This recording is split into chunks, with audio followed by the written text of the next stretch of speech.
That was just a moment of silence for all the children lost and all the brown men and people killed by police that are lost for them. Because, as you know, I live in New York City, and this is a trending story. You know, everyone jumps on to things, especially heinous things like this one about a young man named Junior from the Bronx who, grew up in a tough neighborhood. If you're from New York, I'm from New York.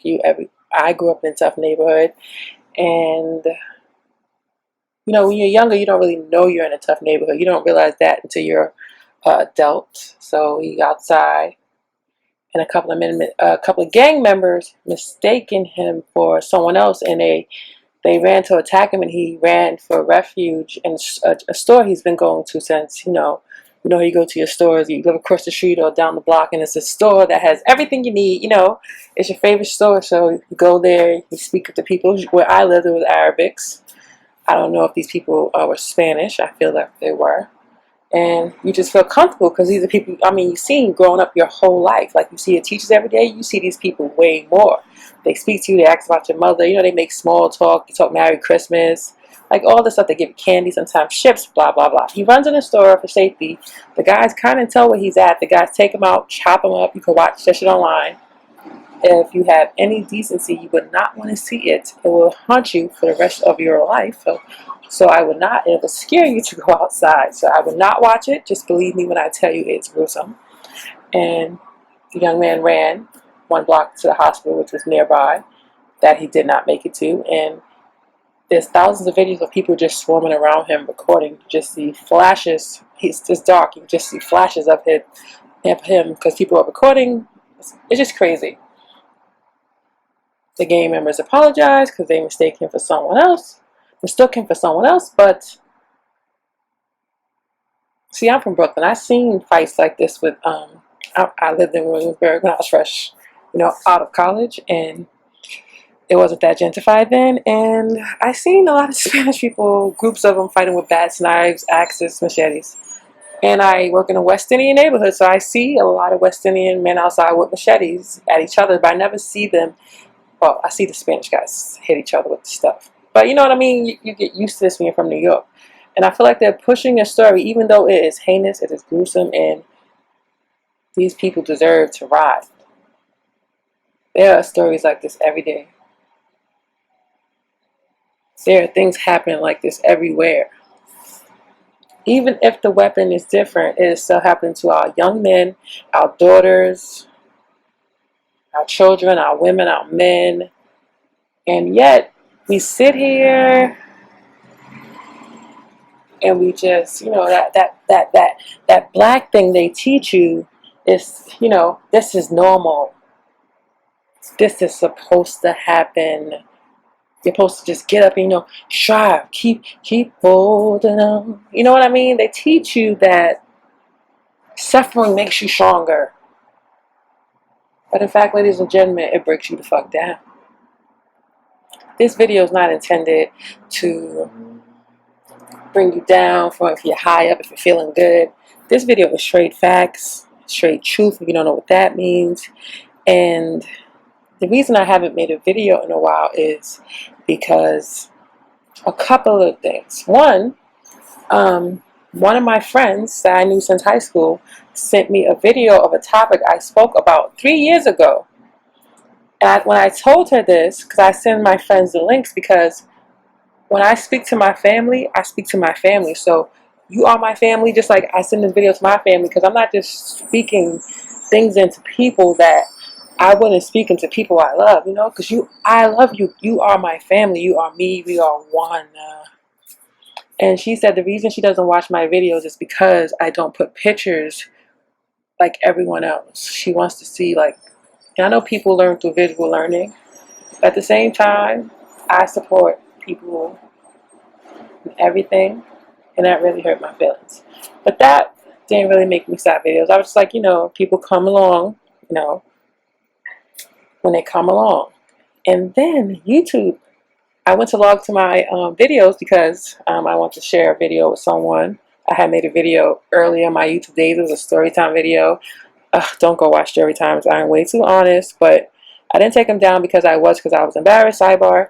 But I left them up there because that's who I am, and that's who I was. You know what I mean? And young people need to see that sometimes where you start is not always where you end up.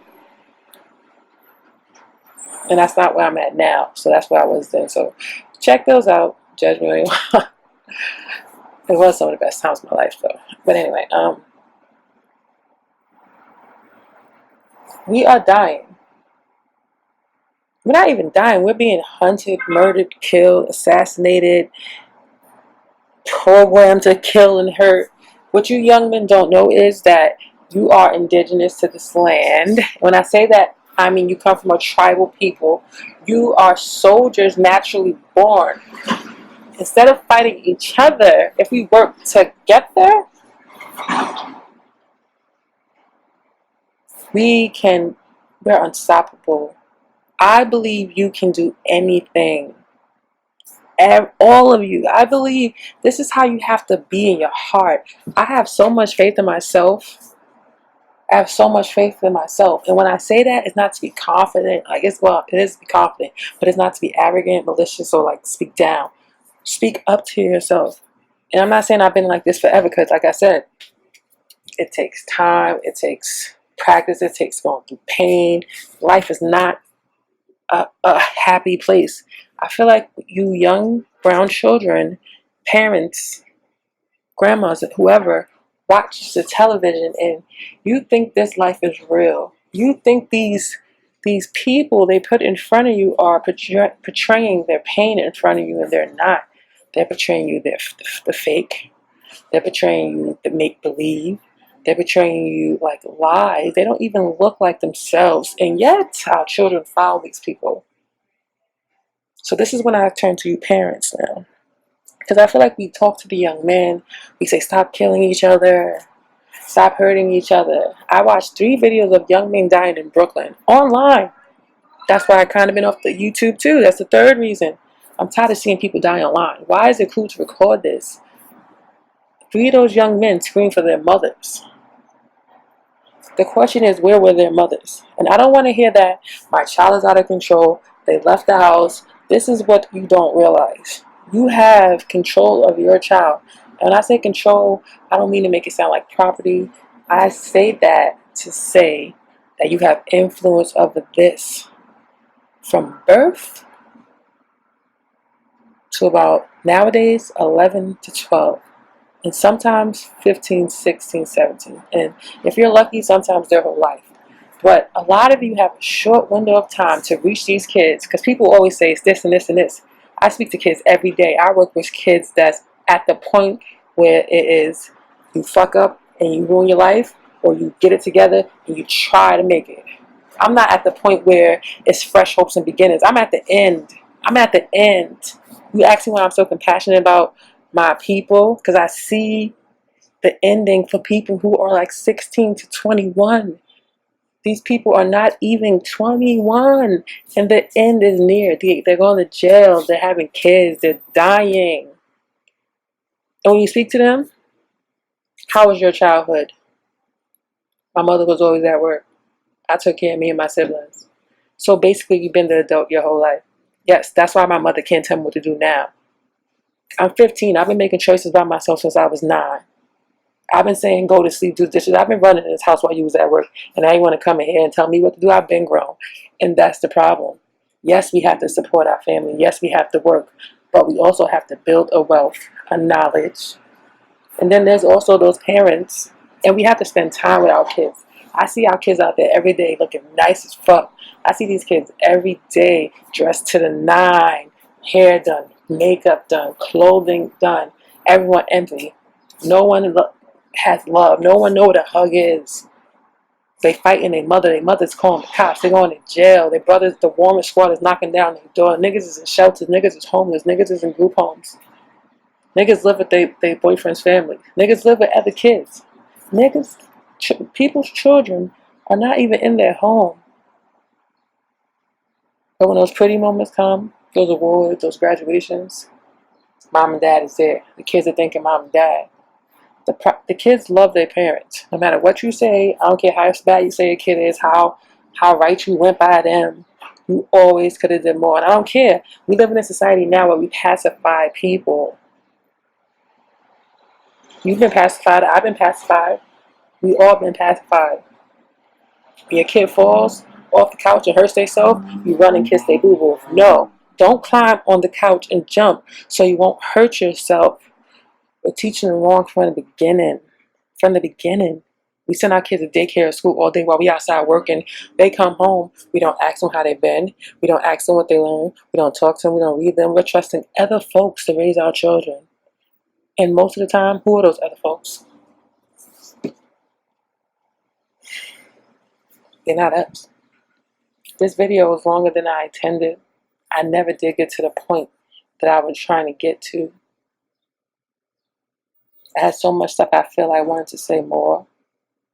But when I looked down and saw I was at 11 minutes, I was like, I know you guys don't want to hear me talk. But I hope that I lit a fire, even if I made you mad, piss you off, if you disagreed. I don't care. Because if I lit something in you, there's some truth into what I'm saying. And you have to readjust and realize it's every day, everything you could do, it's things you could always do better. But at the same time, I believe you can do anything. And I'm out, y'all.